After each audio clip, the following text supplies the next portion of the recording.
प्राचीन समय में अयोध्या के राजा दशरथ के 4 पुत्र थे, राम, लक्ष्मण, भरत और शत्रुघ्न।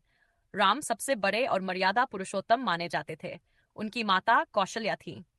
राम सत्य, धर्म और कर्तव्य के प्रतीक थे। एक दिन ऋषि विश्वामित्र राजा दशरथ के दरबार में आए और उनसे राम और लक्ष्मण को तारका नामक राक्षसी और अन्य दुष्टों के संहार के लिए अपने साथ ले जाने का अनुरोध किया। दशरथ ने अपने मन से अनुमति दी। राम और लक्ष्मण ने ऋषि के साथ जाकर राक्षसों का नाश किया और ऋषि यज्ञ पूरा हुआ। इस दौरान जनकपुर के राजा जनक ने सीता के स्वयंवर का आयोजन किया। राजा जनक ने घोषणा की कि जो धनुष तोड़ेगा वही सीता से विवाह करेगा।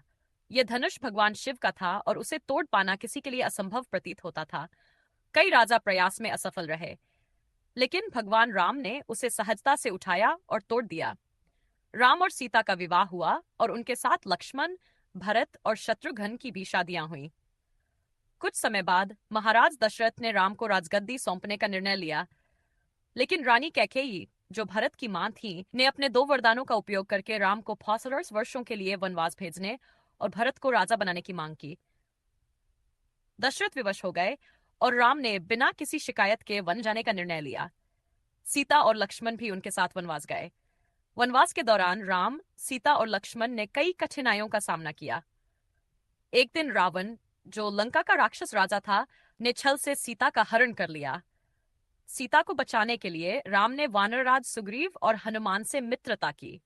हनुमान ने सीता की खोज की और लंका में उनकी स्थिति का पता लगाया। इसके बाद राम ने वानर सेना के साथ लंका पर चढ़ाई की।